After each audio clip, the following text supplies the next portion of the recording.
Juice. നിന്റെ ഭർത്താവ് നിന്നോട് പറഞ്ഞോ നിന്റെ ഉച്ചിഷ്ടവും കാത്ത് ഞാനിവിടെ ഇരിക്കുന്നുണ്ടെന്ന്?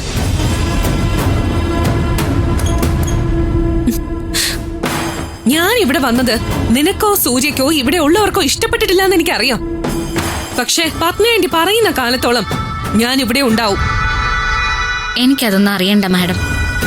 പിന്നെ നിനക്ക് എന്താ അറിയണ്ടേ?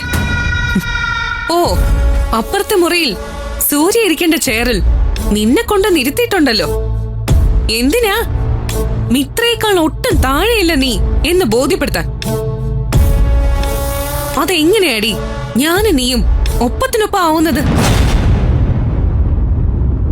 വിശ്വനാഥന്റെ മകളെന്ന എന്റെ യോഗ്യതയുടെ 100-1 വേണ്ട, 1000-1 നിനക്കുണ്ടോ? നീ ആരാടി? നിന്റെ അച്ഛനിപ്പോ എന്താ ജോലി? സെക്യൂരിറ്റി. ഈ കമ്പനിയിലേക്ക് ആളുകൾ വന്ന് കയറുമ്പോ അവരെ സല്യൂട്ട് അടിക്കുന്ന ജോലി ചെയ്യുന്ന ആളില്ലേ? അതേപോലെ വേറൊരിടത്ത് നിന്ന് സല്യൂട്ട് ചെയ്തുകൊണ്ടിരിക്കുന്ന ഒരുത്തൻ. ആ നിനക്ക് എന്നോട് മത്സരിച്ച് ജയിക്കണമെന്ന് ആഗ്രഹമുണ്ടോ? ഞാനൊരിക്കലും മാഡത്തിനോട് മത്സരിക്കണമെന്നോ ആഗ്രഹിച്ചിട്ടില്ല, ജയിക്കണമെന്നോ ആഗ്രഹിച്ചിട്ടില്ല. പിന്നെ എന്തിനാടി നീ ഇങ്ങനെ അവന്റെ ജീവിതത്തിൽ ഒട്ടിപ്പിടിച്ച് കിടക്കുന്നത്? എന്നോടും അവന്റെ അമ്മയോടും ഉള്ള പകയല്ലാതെ നിനക്ക് വേറെ എന്ത് പരിഗണനയാടി കിട്ടുന്നത്? ഒരു പെണ്ണെന്ന രീതിയിൽ നിന്നെ അവൻ കണ്ടിട്ടുണ്ടോ? നിന്നെ അവൻ ഉൾക്കൊള്ളാൻ ശ്രമിച്ചിട്ടുണ്ടോ? ഉത്തരവില്ല അല്ലേ? നിന്നെ പോലെ ഉള്ളവർക്ക് അതേ വിധിച്ചിട്ടുള്ളൂ.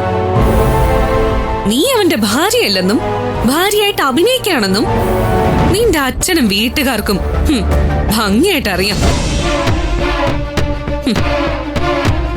എന്നിട്ടും എന്താടി അവരാരും പ്രതികരിക്കാത്തത്? കാരണം എപ്പോഴെങ്കിലും അവകാശത്തിന്റെ പേര് പറഞ്ഞ് ഈ കുടുംബത്തിൽ നിന്ന് നീ കൊണ്ടു ചെല്ലുന്ന സമ്പത്തിലാണ് അവരുടെ കണ്ണ്. വേറെ ഒരു അർത്ഥത്തിൽ പറഞ്ഞ കുടുംബം പുലർത്താൻ വേണ്ടി നിന്നെ വിറ്റവരവര്. മതി മാഡം.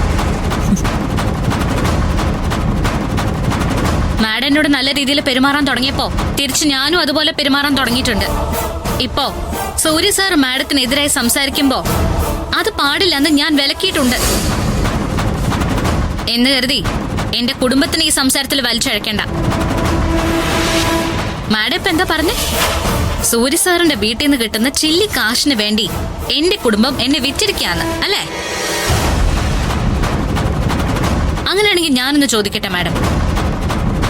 മാഡത്തിന്റെ കുടുംബത്തിന് നല്ല സമ്പത്തുണ്ട്, മാഡത്തിന്റെ അച്ഛന് നല്ല സ്വാധീനമുണ്ട്. എന്നിട്ട് എന്തിനാ കല്യാണ പന്തലിൽ വെച്ച് സ്വന്തം മോളെ നിരസിച്ച ഒരാളുടെ പുറകെ മകളെ ഇങ്ങനെ കെട്ടഴിച്ചു വിട്ടിരിക്കുന്ന? അതിന്റെ ലക്ഷ്യം എന്താ മാഡം? അപ്പൊ ലാഭത്തിന് വേണ്ടി മാഡത്തിനെ അവര് വിറ്റു എന്ന് പറഞ്ഞാലും മാഡത്തിന് എന്നൊന്നും പറയാൻ പറ്റില്ല. ഏയ്, സംസാരം അതിര് കടന്നാലുണ്ടല്ലോ.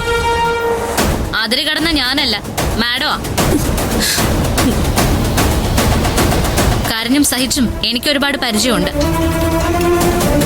ആരെന്നെ അപമാനിച്ചാലും പ്രതികരിക്കാതിരിക്കാൻ ഞാൻ ശ്രമിക്കാറുമുണ്ട്. പക്ഷേ എന്റെ കുടുംബം, എന്റെ അച്ഛൻ, എന്റെ അനുജത്തിമാര്, ഇനി ഒരിക്കലും മാഡത്തിന്റെ വായിൽ നിന്നും അവരെ കുറിച്ചൊരു സംസാരം വന്ന നന്ദിനിയുടെ പ്രതികരണം ഇങ്ങനെ ആയിരിക്കില്ല. ആ മാഡത്തിന് ജ്യൂസ് വേണ്ടല്ലോ അല്ലേ?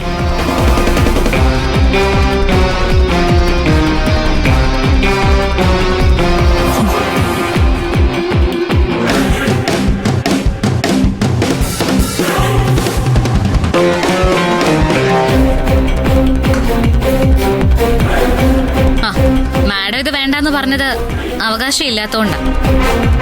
ഞാനിത് കുടിച്ചത് എനിക്ക് അവകാശം ഉള്ളത് കൊണ്ടും. വരട്ടെ മാഡം.